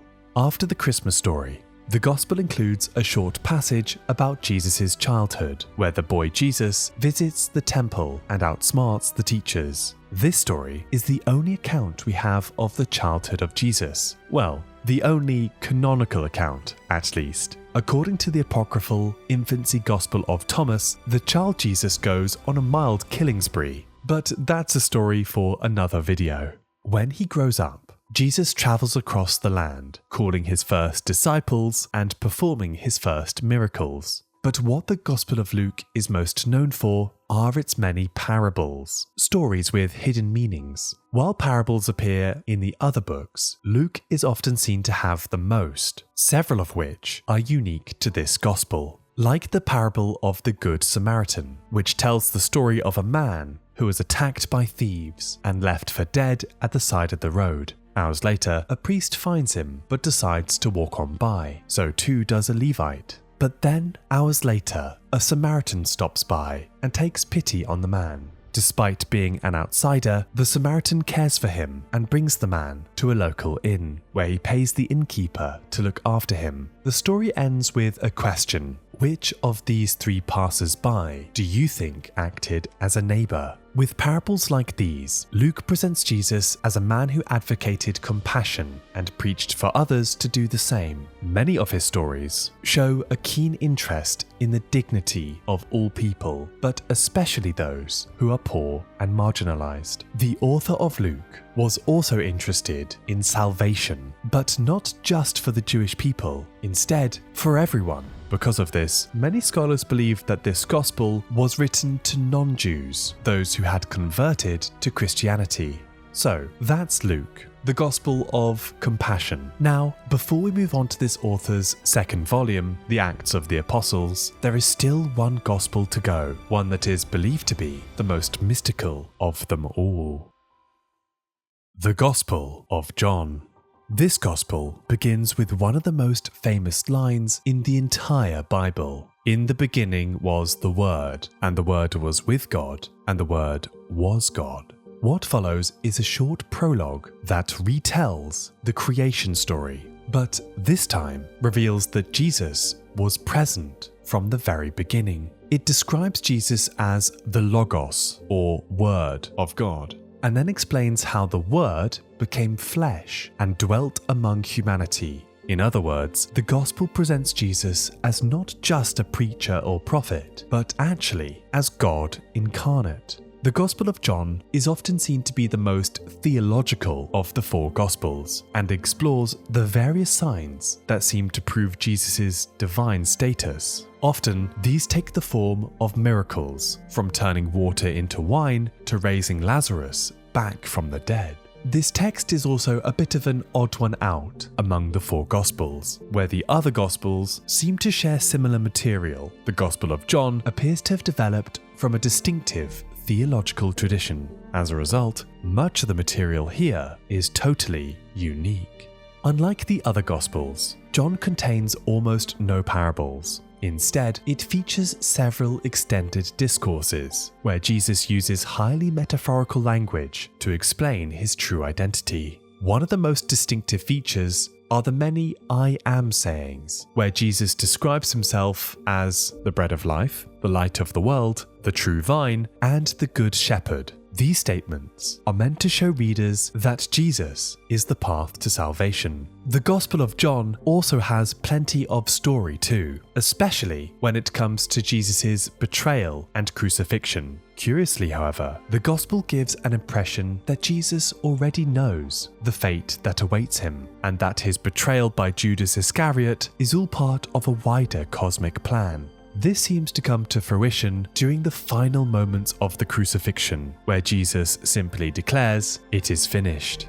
At this point, I'm sure you know what happens next. Jesus returns from the dead 3 days after his burial, but this time, one of the disciples, Thomas, is not quite convinced by these rumors and wants to touch the wounds of the crucifixion for himself. The Gospel of John is a fascinating text and contains some of the central ideas of Christian theology. Judging by its contents, it appears that early Christians were increasingly interested in understanding not just what Jesus did, but who he actually was. It may not surprise you to learn that John's Gospel is generally considered to be the latest of the four, and was possibly written between 90 to 100 AD. And there we have it, the four Gospels. These four accounts are the most important biographies of Jesus. Stories of the life, death, and resurrection of Jesus would go on to inspire a movement that spread rapidly across the Mediterranean, a movement that would lay the foundations of Christianity. And that is the focus of these next books.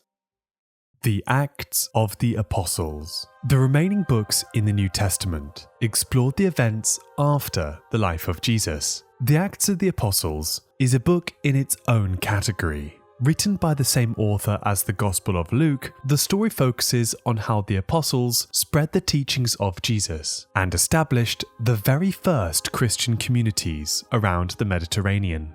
Their efforts were mainly led by Peter, who was Jesus' closest disciple. One of the most well-known parts in this book is the story of Pentecost. As the apostles are preaching, the Holy Spirit suddenly comes over them. At that moment, tongues of fire appear above each of their heads, and they all begin to talk in different languages. People travel from far and wide to hear them speak, and many convert to the new faith. But not everybody was so enthusiastic, especially the local authorities that had crucified Jesus. In fact, they now begin to persecute Jesus' followers and accuse a man called Stephen of blasphemy, stoning him to death. But one of the fiercest opponents of the early church was a man called Saul of Tarsus, who often took part in persecutions against these so-called Christians. But all that was about to change. You see, one day, Saul was traveling to the city of Damascus when a sudden bright light knocked him off his horse.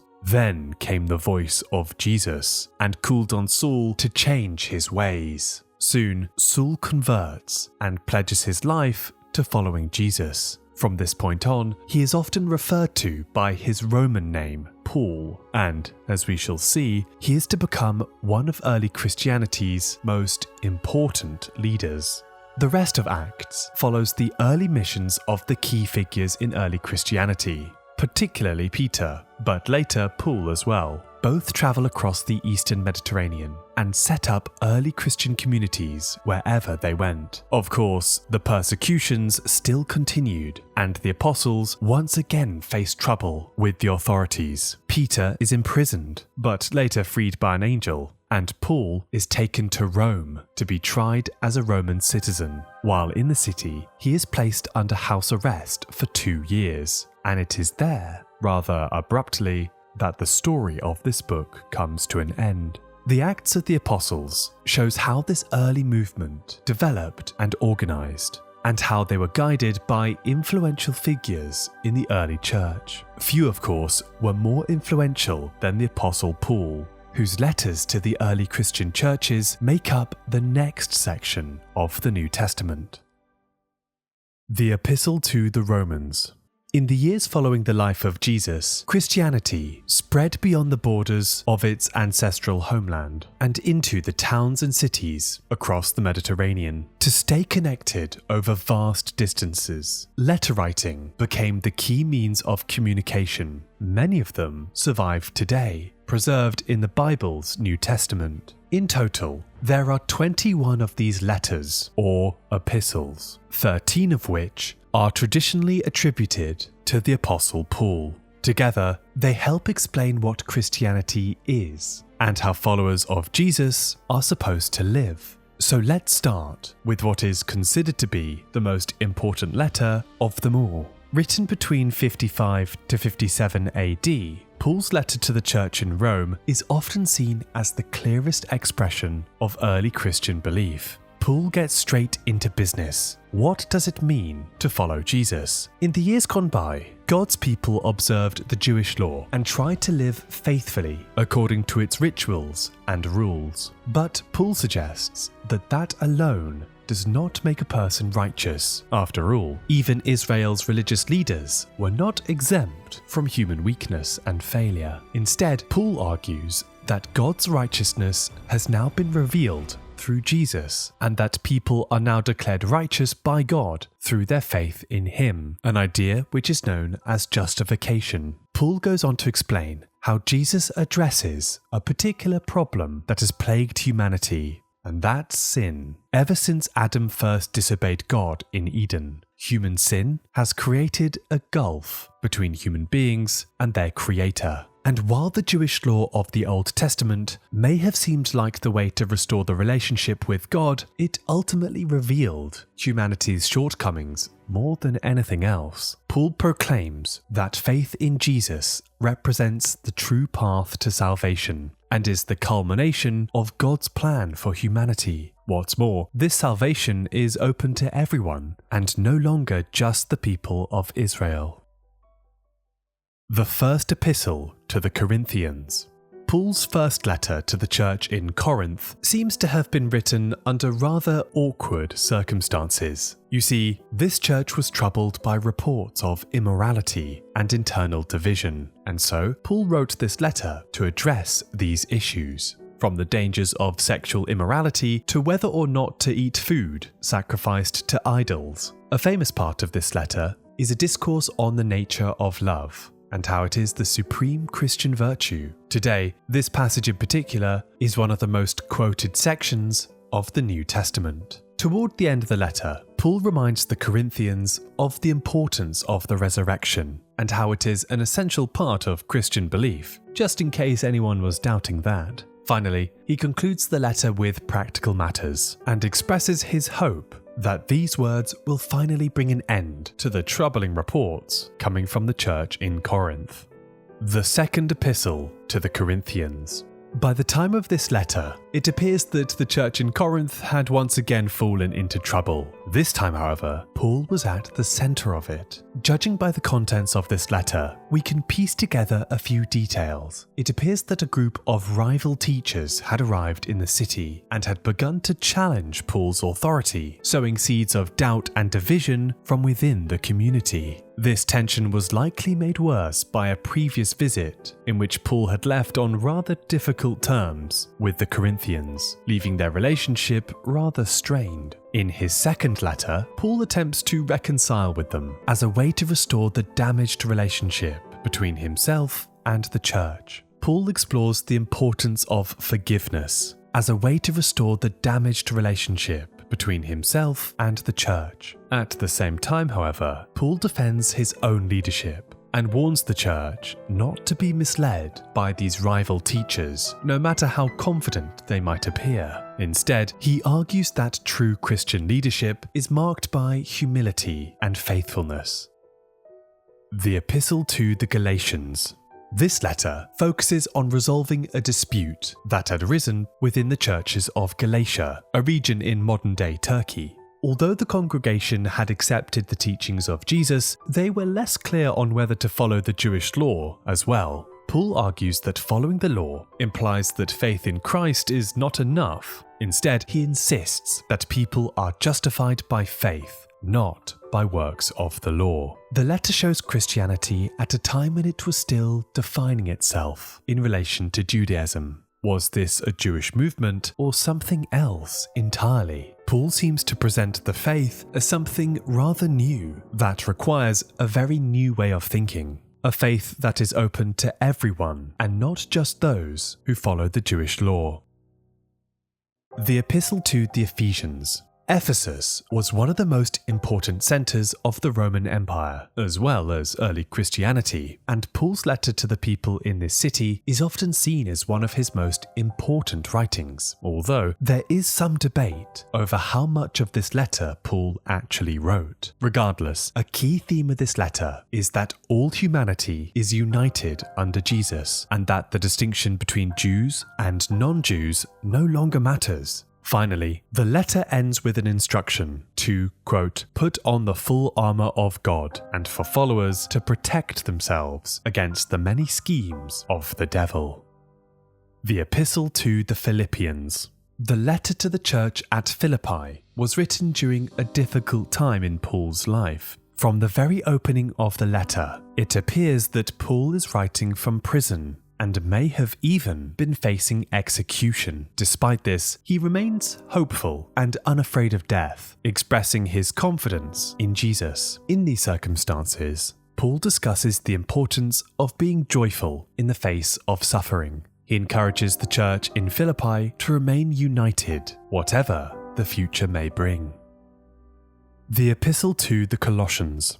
This letter appears to have been written in response to a crisis facing this church. Members of the congregation were being influenced by rival philosophies and teachings, and some were at risk of being misled. In the letter, Paul outlines Christian belief once more and emphasizes the supremacy of Christ over all creation. He teaches them that everything was created through him, and so, therefore, nothing is greater than him. As a result, believers ought not to be persuaded by fine-sounding arguments. Christ alone is sufficient.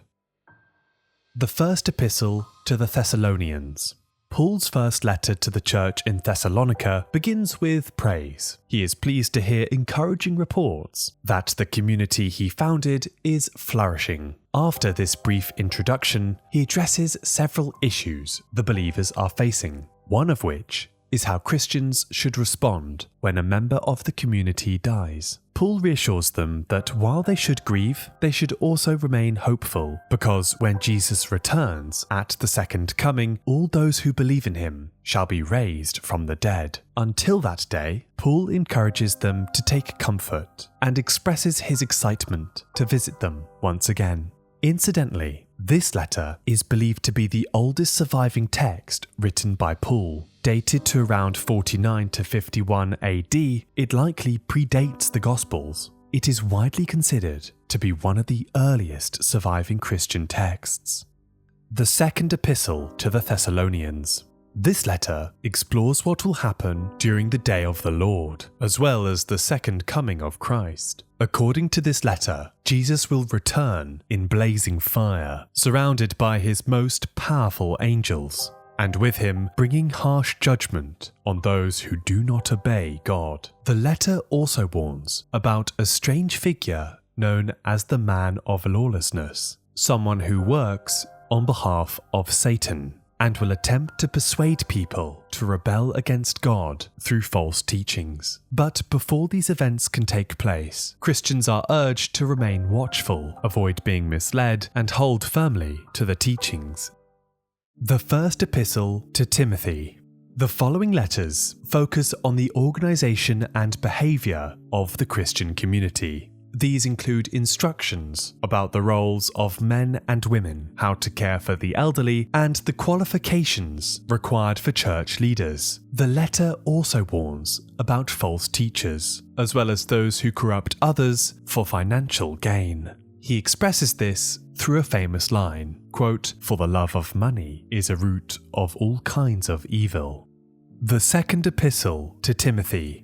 Written near the end of his life, Paul discusses the importance of faithfulness and urges believers to persevere in their faith. However, he also recognizes that the church is beginning to face new challenges. He even mentions two specific false teachers, Hymenaeus and Philetus, whose heretical doctrines have, quote, spread like gangrene. Paul offers final guidance on how to deal with division in the church and encourages Timothy to trust that God will lead people to truth and away from the traps of the devil. The Epistle to Titus. This letter is a very short address to a man called Titus, who it appears is a disciple of Paul. It offers practical advice for leading a church on the island of Crete, including how different groups within the congregation should be taught. Paul emphasizes that good Christians are marked by discipline and obedience, and he then warns against the problem of false teaching and unhelpful arguments. The Epistle to Philemon. The final letter attributed to Paul is addressed to a man called Philemon, and it deals with a very specific situation. Paul is writing on behalf of a man called Onesimus, a runaway slave who once belonged to Philemon. It appears that Onesimus encountered Paul while on the run, and later became a Christian. Paul then appeals to Philemon to take him back, but not as a slave, instead as a fellow believer. Paul even offers to repay any debt Onesimus may have owed. It's fair to say that the Apostle Paul is one of the most influential figures in the history of Christianity. His letters arguably do more than any other writings to define what Christianity is and what it means to be Christian today. They're a fascinating area of study, especially as they are generally considered to predate the Gospels. There are still some unanswered questions about them, particularly over their authorship. Most scholars agree that Paul wrote at least 7 of the letters, as they share a consistent style and are concerned with broadly the same themes. The authorship of the remaining letters is still debated to this day. The Epistle to the Hebrews. We now arrive at the General Epistles, a collection of letters written to the wider Christian community. Let's begin with Hebrews. Although the author is not fully known, the letter is likely addressed to Jewish Christians, Judeans who had come to accept Jesus as the promised Messiah. This letter addresses the concern that some believers may return to their ancestral faith. Taking the form of a long, elegant sermon, the writer presents Jesus as the culmination of all the Old Testament prophecies, and is a man who is far greater than Moses. The author then explains that Jesus represents a new covenant, as foretold by the prophet Jeremiah. He is then described as the sole mediator between heaven and earth, someone who sacrificed himself for the good of humanity. The letter concludes by urging readers to remain steadfast in their faith and to not abandon it at the first hurdle. Just as people once rejected Moses, the author warns that they should not make the same mistake with Jesus. The Epistle of James. Traditionally attributed to James, the brother of Jesus, this letter addresses the 12 tribes of Israel scattered among the nations. One of the issues this letter explores is whether faith is more important than doing good deeds, and this letter has its own conclusion. What good is it, my brothers and sisters, if someone claims to have faith but has no deeds? Can such faith save them? This line is particularly interesting, as it appears to stand in tension with the teachings of Paul. If you remember, he emphasized the importance of faith over everything else, but this letter seems to suggest the opposite. The First Epistle of Peter. The first letter of Peter offers practical guidance for Christian living, especially during times of hardship. After all, suffering for one's faith is part and parcel of following Jesus' example. This may reflect the lived reality of early Christians who are beginning to face persecution by the Roman authorities. And one person who would definitely know about this is the letter's author, Peter. According to tradition, this apostle was martyred in the city of Rome by being crucified upside down. Interestingly, This letter also contains a reference to Christ preaching to the dead. In later Christian tradition, this became known as the harrowing of hell, where Jesus visited the realm of the dead after his crucifixion to rescue those who died before his time, an idea that inspired many unusual pieces of Christian art in the years to come. The second epistle of Peter. This letter is very different from the first and deals with a familiar problem by now: false teachers. These individuals are described as spreading destructive heresies in the church and using their authority to take advantage of their congregations. The letter also addresses a problem that many Christians were beginning to doubt whether the day of the Lord would actually ever come. By this point, decades had passed, and Jesus had still yet to return, as was promised. The writer reassures its readers that divine judgment is on its way, but that Christians must be patient. The first epistle of John. This letter continues the theme of false teachers, but takes it to a new level. You see, this text is the first to refer to a figure known as the Antichrist. Who is the liar? It is whoever denies that Christ is Jesus. Such a person is the Antichrist, denying the Father and the Son. The term Antichrist originally referred to somebody who is against the Messiah, and in its original context, it did not necessarily describe a single individual, but rather a category of false teachers operating within the church. It was later Christian tradition that developed this idea into a more singular individual, often imagined as a powerful leader who ushers in the end times. This letter has another claim to fame, offering one of the most famous statements about the nature of God. Quote, "God is love. Whoever lives in love lives in God, and God in them." The second epistle of John. The following two letters are very short, just about a chapter each. The second letter of John is addressed to somebody known as the elect lady and encourages her to keep walking in the ways of love. It also includes another warning about these so-called antichrists, those who denied that Jesus came in the flesh. According to the letter, these figures are already in the world and should be avoided at all costs. The third epistle of John. In my opinion, this letter is perhaps the most overlooked book in the entire Bible, especially as it contains practically zero direct teachings. Instead, it's a personal letter addressed to a man called Gaius, who is praised for showing hospitality to traveling Christian teachers. At the same time, the writer warns against a man called Diotrephes, who is spreading malicious accusations. The letter ends with the writer expressing his hope to see Gaius soon, and that's pretty much it.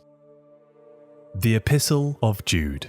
This final letter warns that the Christian community is under threat. It speaks of imposters operating within the church, people who claim to be moral but instead indulge themselves and exploit others. Interestingly, this letter quotes from a book that did not make it into mainstream biblical canons. You see, it quotes from the book of Enoch. This unusual reference suggests that some early Christians may have regarded these texts as authoritative, even if they were later excluded. And there we have it, the New Testament letters. Congratulations on making it this far. All that remains now is the final book of the Bible, the strangest of them all. The Book of Revelation. The Book of Revelation is an apocalypse, a vision of the end of the world. If you've already watched my survival guide to the biblical apocalypse, you'll know what happens next. It claims to have been written by a man called John of Patmos, who witnesses a series of strange and disturbing visions. One of them is a wondrous vision of the throne of God, surrounded by heavenly beings in the form of winged creatures. The difference is, they are covered in eyes all around. At the center stands a 7-horned lamb, also covered in eyes. In its hoof is a scroll with 7 seals, and one by one, the lamb creature opens them. Each time, disasters unfold. The first 4 seals unleashed the 4 horsemen of the apocalypse: conquest, war, famine, and death. Soon, great earthquakes ravage the earth, and the stars fall from the sky. Then, 7 angels sound their trumpets, bringing even more destruction. A third of the earth is burned by an inferno, and then strange creatures pour out from the abyss. Shortly after, a series of monsters appear on the earth. One of them is a great red dragon, Satan, who is given authority over the world. This is followed by 2 other beasts. One rises from the sea, resembling a leopard with multiple heads. The other one has 2 horns like a lamb. Together, the beasts deceive humanity, and people swear allegiance to them by wearing the number 666. Soon after, the world is plunged into even more devastation as 7 bowls containing God's wrath are poured out onto the earth. God's angels then defeat the forces of evil, and Satan is imprisoned by the forces of God, who cast him into a lake of fire. In the end, John sees a final vision of renewal, a gleaming city of gold and precious stones descending from heaven. This is described as the New Jerusalem, where God dwells with humanity in perfect harmony. The book of Revelation is a truly bizarre biblical book, a kaleidoscope of horror and destruction. But what does any of it actually mean? Well, it's still debated, of course. Many scholars believe that it functions like a kind of code, written during a time when early Christians were facing persecution.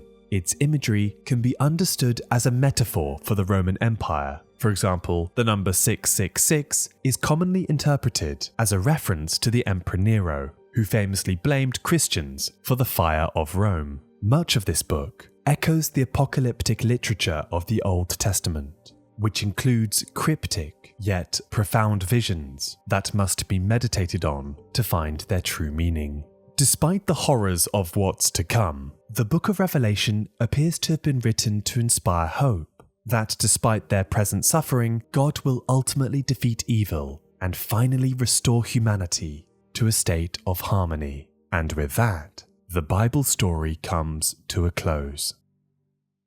And there we have it, 66 books and 2 testaments later, the entire Bible. From Genesis all the way to Revelation, it's a sprawling and epic saga, covering the creation of the world all the way to its apocalyptic conclusion. In the centuries that followed, these texts were gradually gathered into one collection and were canonized. Over time, these writings were brought together into a single book, known by the Greek word biblion, which is the origin of the word Bible. Now, of course, there are other books connected to the Bible out there, whose status within the canon is still debated, but perhaps that's a topic for another video. All that's left now is to answer a difficult question. What actually is the Bible? It may seem like a simple question, but having studied these texts for a while now, it's something that I still struggle to pin down precisely. But at its core, I think it's a library whose books explore a fundamental question. Who are we, and what is our place in the universe? On one level, these writings offer an answer that humanity has been created by God, who seeks a relationship with us. But at the same time, if you read a little closer, the Bible is full of questions and even some contradictions. To me, it seems like each individual book is part of a wider dialogue, exploring the purpose behind our existence. And that's why I find it so interesting. It's a book in conversation with itself. I think it's fair to say that this book is one of humanity's greatest works of literature and has inspired millions who have meditated over its teachings, stories, and questions of the human condition. Hey! Thanks for watching. I really hope you enjoyed this one. If you liked this video and want to see more, why not subscribe? A like and a comment also go a really long way. And there we have it. This is my biggest video I have ever made. It's one that I've always wanted to make, especially as the channel has recently passed 1 million subscribers. Consider this as my way of saying thank you. Anyway, I look forward to seeing you next time. Goodbye.